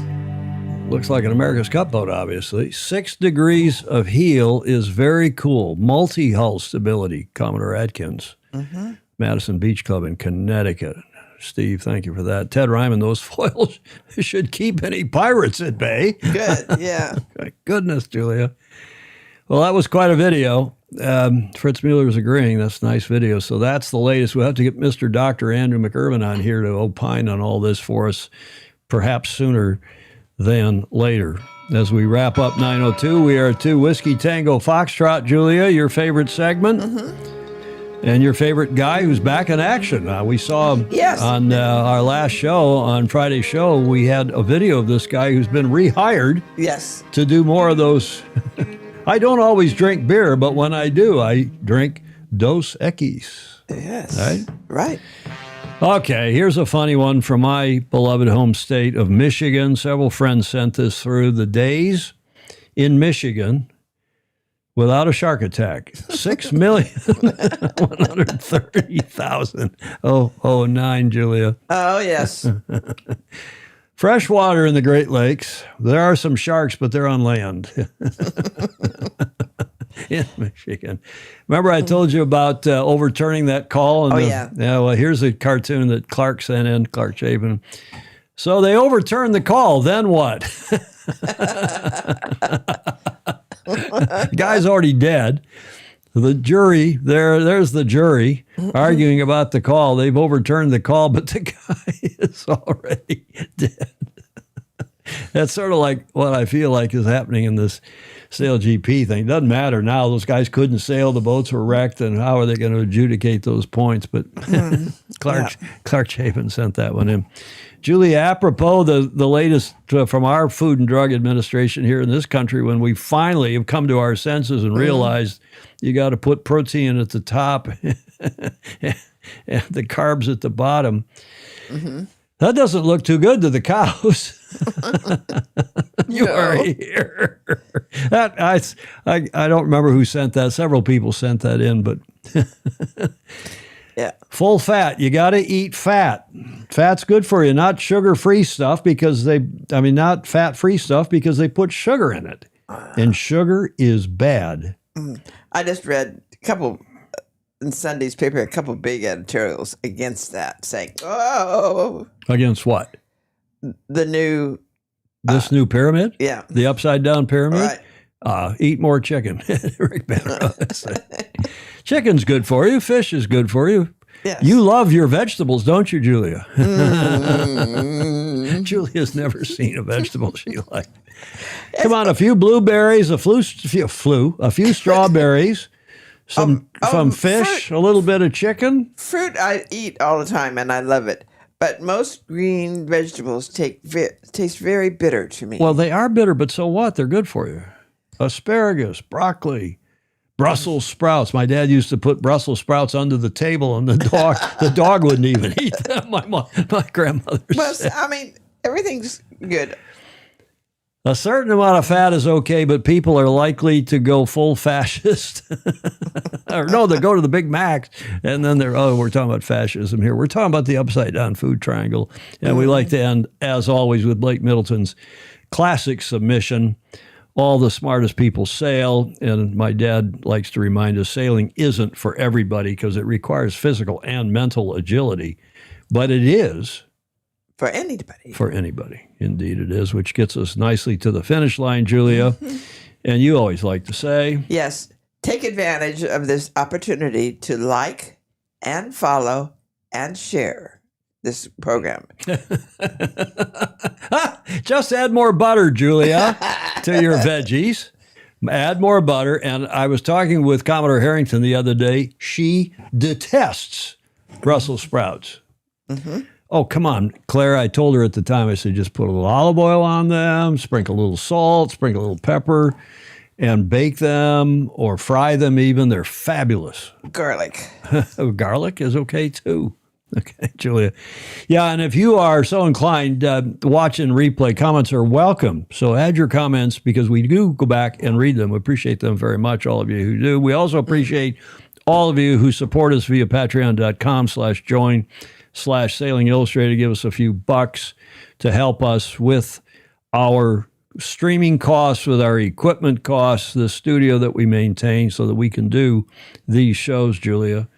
Ryman is saying, Ted says, put some vinegar on Brussels sprouts, and they are very edible.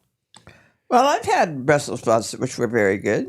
And he says, there's Bill Haynes, William Haynes, saying, bacon is the duct tape of BuzzFeed food. That's right. Wrap some bacon around right. them. Absolutely. Everything's better with bacon, Julia. Right. Absolutely. I agree. Absolutely. Hey, everybody. Thanks for your support. We deeply appreciate it. And we also appreciate those who gave us audio, video, and images for today's show. There is, as usual, a long list of contributors. And we hope that you will see us, Julia, that you'll be back on Friday. You coming down for Friday's show, of course? Of course. Of course. You wouldn't miss it. And I wouldn't miss it either. We appreciate all of you so sincerely, especially those of you who contribute to this show, whether it's content or otherwise. Hope to see you on Friday, same time.